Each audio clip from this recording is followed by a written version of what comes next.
Eh bien bonjour les amis et bienvenue dans les chroniques du Sherpa. Nous voici maintenant en 2026 pour continuer de progresser pas à pas vers le sommet situé à 17 000 pieds armé de notre piolet et de notre masque à oxygène. Avec plus de 100 épisodes dans les crampons, nous poursuivons lentement notre longue ascension avec nos analyses de 2023 jusqu'en 2025 au travers de nombreux sujets clivants édités en podcast par une très belle cordée d'âmes éveillées. Pour les nouveaux arrivés, reportez-vous à la playlist des tout premiers épisodes afin de vous imprégner des débuts de l'aventure et acquérir les clés de compréhension nécessaires qui vous aideront tout au long de ce voyage hors du temps du projet Looking Glass. Pensez à vous abonner à la chaîne et cliquez sur le pouce si vous en appréciez le travail. Merci à toute l'équipe de la Z-Team qui œuvre sans compter ses heures pour offrir ces infos à l'humanité. Rendez-vous au sommet pour contempler le nouveau monde avec la vision à 360 degrés de Sherpa One ainsi que de MF Révélation et Métamorphose. Bonne écoute à tous et à toutes. Where we go one, we go all.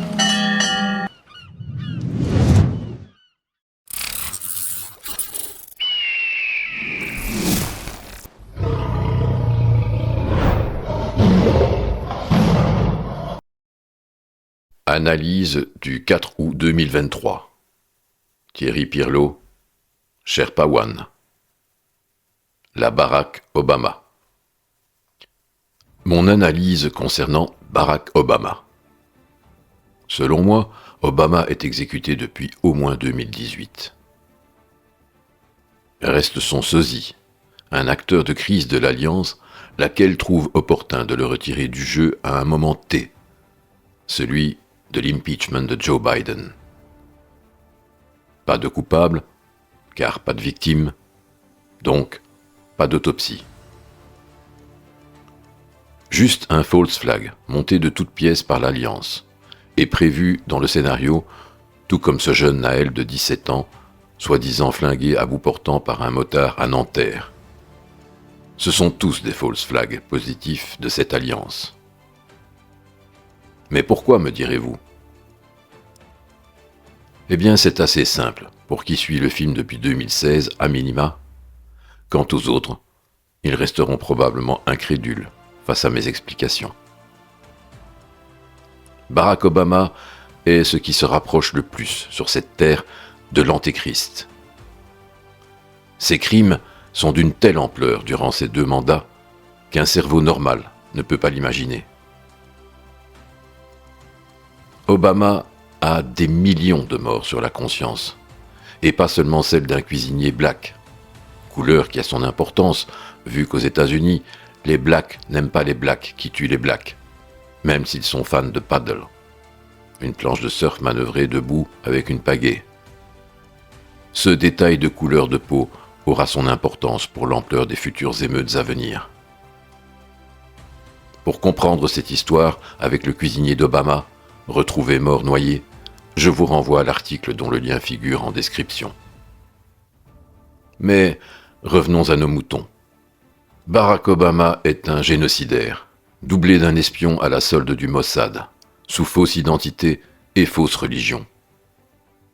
Il travaillait pour la juiverie internationale talmudique khazare, à ne pas confondre avec le vrai peuple juif, lui aussi sous le joug de ces faussaires de l'histoire.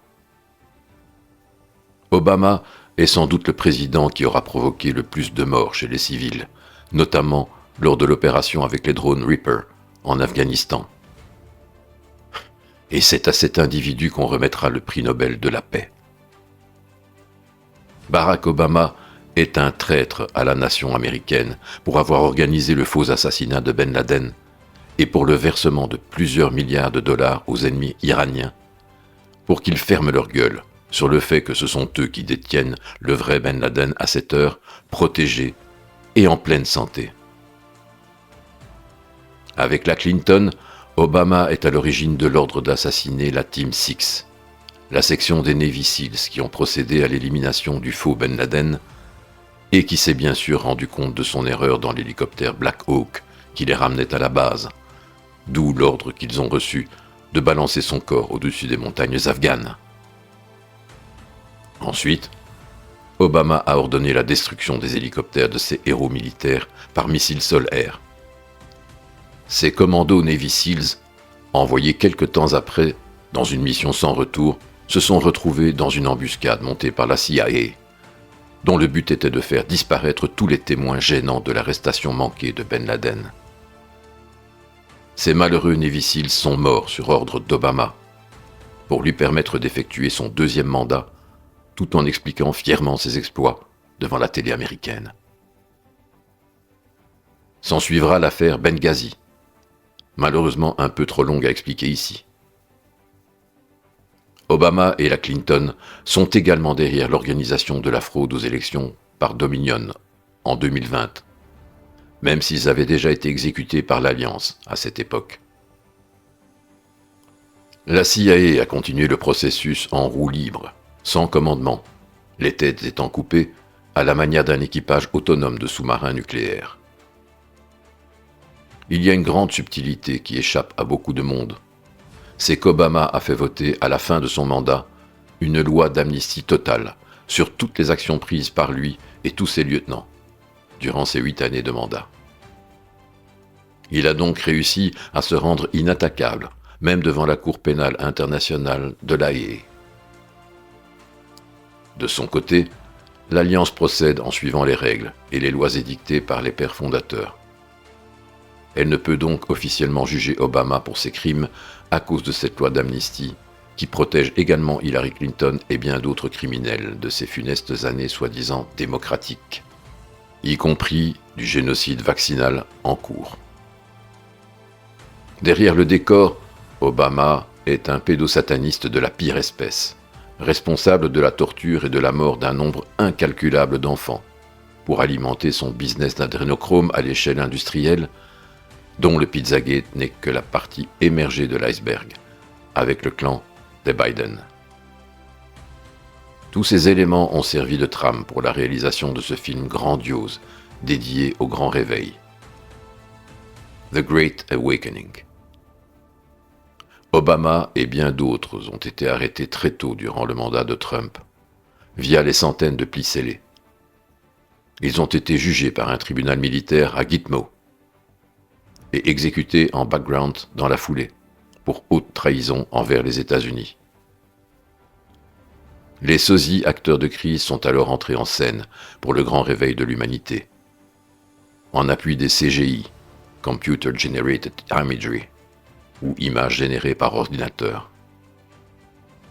Le jeu se termine tranquillement, et l'Alliance nous raconte une histoire. Elle retire progressivement ses pions de l'échiquier en créant des pseudo-affaires à charge, qui permettent de procéder aux arrestations de ces gens déjà éliminés du game, et cela sans déclencher de violence ni de guerre civile armée entre les pro-Trump et les abrutis pro-démon. C'est le prélude au déclenchement de l'EBS, moment crucial du film où sera déballée toute la vérité crue sur cette énorme histoire. La fin justifie les moyens. La justice de Dieu est en marche, et le plan de l'Alliance est le couperet final. Nous atteignons l'heure du Punisher. Rien ne peut stopper ce qui s'en vient. Cher Pawan.